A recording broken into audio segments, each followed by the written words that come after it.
Baik saudara, kita ke Bumi Kenyalang. Fokus perkembangan dari sana, Persidangan Undangan Negeri Dun Sarawak ke-19. Perinciannya bersama Buma Win. Silakan Buma. Baik dia, terima kasih. Sarawak hari ini membentangkan Belanjawan Sarawak 2023 bertemakan Sarawak didahulukan ke arah masyarakat yang inklusif, makmur dan harmoni.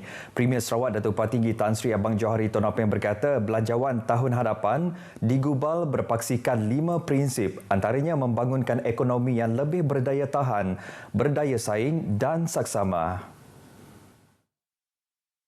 Datuk Patinggi Tan Sri Abang Johari menjelaskan belanjawan itu juga bertujuan mewujudkan masyarakat pintar yang disokong oleh teknologi digital, pengetahuan dan inovasi selain daripada terus memupuk masyarakat yang bersatu padu, harmoni dan penyayang. Belanjawan itu juga termasuk meneruskan perancangan kehadapan untuk kelestarian fiskal bagi memastikan keselamatan masa depan generasi akan datang.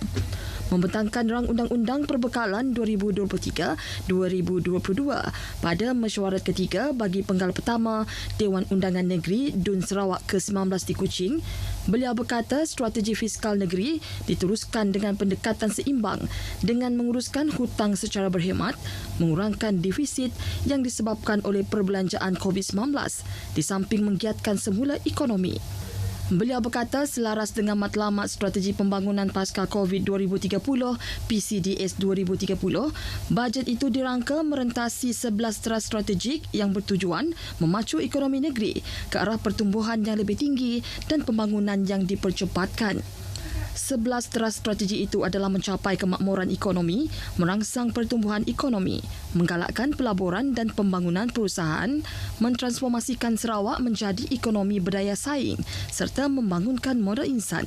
Strategi lain adalah mempercepat penggunaan digital dan penggunaan data, mengimbangi pertumbuhan ekonomi dengan kelestarian alam sekitar, memperkukuh kebajikan masyarakat, mempertingkatkan kebudayaan, sukan dan pembangunan belia, mempromosikan penyelidikan dan pembangunan, sains dan teknologi dan inovasi, serta meningkatkan kapasiti kerajaan negeri dan penyampaian perkhidmatan. Sarawak diunjurkan bencana hasil sebanyak 11.035 bilion ringgit tahun hadapan iaitu hasil tertinggi pernah diunjurkan setakat ini, mencerminkan pencapaian relatif Sarawak dalam meningkatkan tabung negeri. Menurut Premier Sarawak Datuk Patinggi Tan Sri Abang Johari Tun Apeng, hasil tersebut diperoleh daripada 4 sumber utama iaitu hasil cukai, hasil bukan cukai, terimaan hasil bukan cukai serta geran dan bayaran balik persekutuan. Ketika membentangkan rang Undang-Undang Perbekalan 2023-2022, Datuk Patinggi Tan Sri Abang Johari berkata hasil cukai berjumlah 5.246 bilion ringgit atau 48% daripada jumlah hasil yang dijangka pada 2023 terdiri daripada 4.15 bilion ringgit daripada cukai jualan negeri dengan 3.2 bilion ringgit daripada minyak mentah, gas asli tercair dan produk petroleum lain. Manakala sejumlah 850 juta ringgit daripada minyak sawit mentah dan minyak isi rong sawit mentah, 60 juta ringgit daripada loteri, 60 juta ringgit daripada produk aluminium, 22 juta ringgit daripada arang batu, manakala baki 3 juta ringgit daripada tayar. Hasil lain ialah 550 juta ringgit daripada royalti air mentah, 287 juta ringgit daripada royalti hutan, premium kayu dan tarif serta 214 juta ringgit daripada royalti pelombongan, sewa tanah dan lain-lain. Datuk Patinggi Tan Sri Abang Johari turut mendedahkan bahawa hasil bukan cukai dianggarkan berjumlah 5.498 bilion ringgit atau 50% terutamanya daripada sumber utama. Sejumlah 2.335 bilion ringgit daripada pampasan tunai sebagai ganti hak minyak dan gas, 1.864 bilion ringgit daripada pendapatan dividen, 650 juta ringgit daripada pendapatan faedah, 400 juta ringgit daripada premium tanah. Sejumlah 120 juta ringgit daripada pampasan tunai sebagai ganti duti import dan excise ke atas produk petroleum dan 129 juta ringgit daripada pihak lain termasuk lesen, yuran perkhidmatan, permit dan sewa. Hasil utama ketiga ialah terimaan bukan hasil yang dijangka berjumlah 26 juta ringgit terutamanya daripada deposit tidak dituntut, lebihan bayaran diperoleh semula, ganti rugi dan penalti yang dipastikan dibubarkan, ganti rugi dibubarkan hutan, kompaun lain dan pelupusan kenderaan. Manakala sumber pendapatan utama keempat ialah geran dan bayaran balik persekutuan yang dijangka berjumlah 265 juta ringgit. Baik, dalam pada itu, Premier Sarawak Dato' Patinggi Tan Sri Abang Johari Tun Apeng berkata sejumlah 10.797 bilion ringgit dianggarkan untuk tahun hadapan di bawah perbelanjaan biasa. Beliau yang juga Menteri Kewangan dan Ekonomi Baru Sarawak menjelaskan daripada jumlah itu, 3.997 bilion ringgit adalah untuk perbelanjaan mengurus. Datuk Patinggi Tan Sri Abang Johari berkata ini akan merangkumi sejumlah 938 juta ringgit untuk imuluman kaki tangan selain 1.5 bilion ringgit untuk bekalan dan perkhidmatan.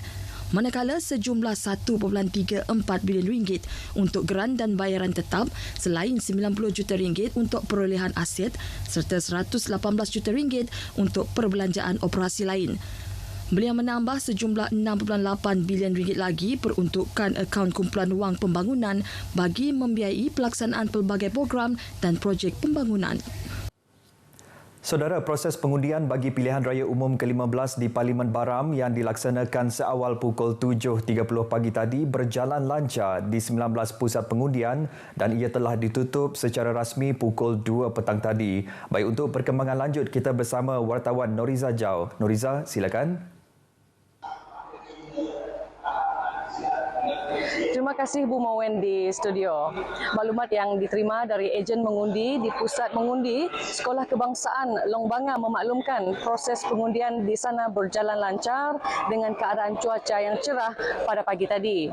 Pegawai pengurus Parlimen P220 Baram, Belayong Pok juga memaklumkan setakat pukul 3 petang tadi belum ada peti undi yang tiba di pusat ini.